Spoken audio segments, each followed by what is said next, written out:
الہاد کا جو لفظی معنی جو کتب دخت کے اندر بیان کیا گیا، الہاد کا معنی ہوتا ہے الگ ہونا، ایک طرف ہو جانا، ون سائیڈڈ ہو جانا۔ اور ملحد کو ملحد کہتے اس لیے ہیں کہ اسلام کا جو بنیادی عقیدہ ہے، عقیدہ توحید، اس بنیادی عقیدے سے ایک ملحد الگ ہو جاتا ہے، علیحدہ ہو جاتا ہے، اس لیے اس کو ملحد کہتے ہیں۔ ملحدین کی تعداد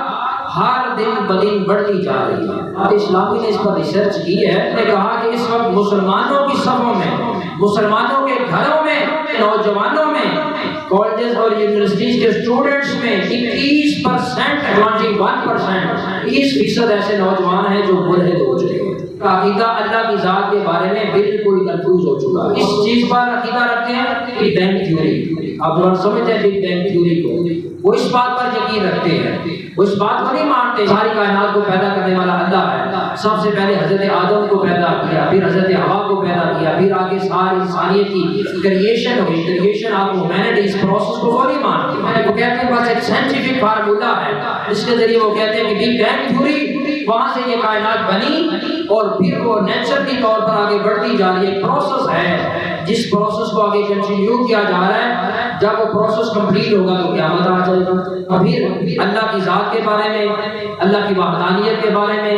زندگی اور موت کے بارے میں، مرنے کے بعد زندہ کیے جانے کے بارے میں، قبر کے اندر حساب و کتاب کے بارے میں، سزا و جزا کے بارے میں، گناہ اور ثواب کے بارے میں، جنت اور دوزخ کے بارے میں، ساری چیزوں کے وہ منکر ہو چکے ہیں، کر دیتے ہیں، اس لیے انہیں ملحد کہتے ہیں، اور یہ جدید زبان میں انہیں ایتھسٹ کہتے ہیں۔ اور یہ ایتھیزم جو ہے یہ ملحدین کا عقیدہ ہے۔ اور یہ میری بات کو نوجوان کے خصوص ذہن میں رکھ لیں، لوگوں نے ایسا نہیں کیا کہ کسی ایک نے اپنا عقیدہ بنا لیا اور وہ کسی ایک الگ جگہ پر بیٹھے، نہیں، وہ دن رات ایکٹیو ہے، دن رات اپنے کام میں لگے ہوئے ہیں۔ وہ یونیورسٹی میں پڑھتے ہیں تو یونیورسٹی میں وہ ورک کر رہے ہیں، وہ ہاسٹل میں رہتے ہیں تو ہاسٹل میں ورک کر رہے ہیں، جاب کرتے ہیں تو اپنے آفس کے اندر وہ ورک کر رہے ہیں، وہ جہاں کہیں بھی ہیں وہ بڑی تیزی کے ساتھ نوجوانوں کو ورگلاتے جا رہے ہیں، بڑی تیزی کے ساتھ ان کو کنفیوز کرتے جا رہے ہیں۔ نماز کے بارے میں، حج اور زکات کے بارے میں، روزہ کے بارے میں، ساری چیزوں کے بارے میں ان کا جو عقیدہ ہے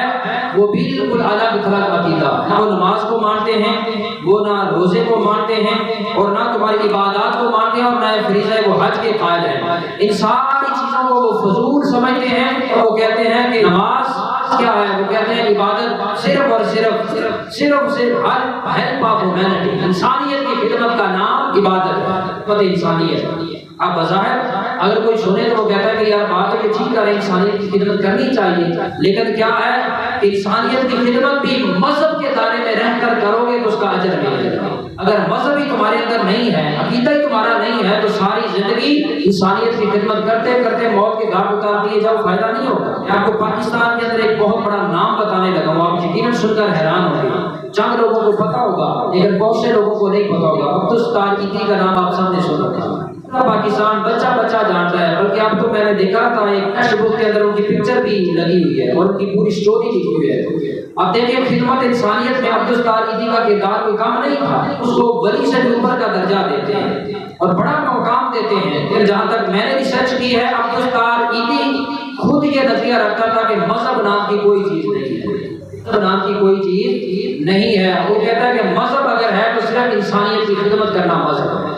لیکن اتنا بڑا نام، ساری زندگی انسانیت کی خدمت کرتے کرتے اس نے گزار دی۔ اب یہ کیٹیگوریکلی عقیدہ تھا، وہ کہتا ہے کہ مذہب نام کی کوئی چیز نہیں، یہ نماز، روزہ، حج، زکات، یہ وہ سارا، وہ کہتا ہے کہ یہ لوگوں کو مصروف رکھنے کے معاملات ہیں، اصل عبادت یہ ہے کہ لوگوں کی خدمت کی جائے، بھوکے کو کھانا کھلایا جائے، بے گھر کو گھر دیا جائے۔ بظاہر تو اچھا کام ہے، لیکن مذہب کے بغیر میں پھر کہہ رہا ہوں کہ اس کا فائدہ کوئی نہیں ملنے والا۔ اسی طرح جو ملحدین ہیں ان کا ساری عبادات کے بارے میں یہی عقیدہ ہے، نظریہ ہے اور یہی کنسپٹ ہے۔ نوجوانوں، میں بار دیگر آپ سے یہ کہنا چاہتا ہوں، اگر آپ چاہتے ہیں کہ آپ کے ایمان کی عمارت سلامت رہے، چاہتے ہیں کہ عقیدہ سلامت رہے، اگر چاہتے ہیں کہ اللہ رب العزت نے جو ایمان کی دولت عطا کی ہے وہ ایمان کی دولت تمہارے پاس محفوظ رہے،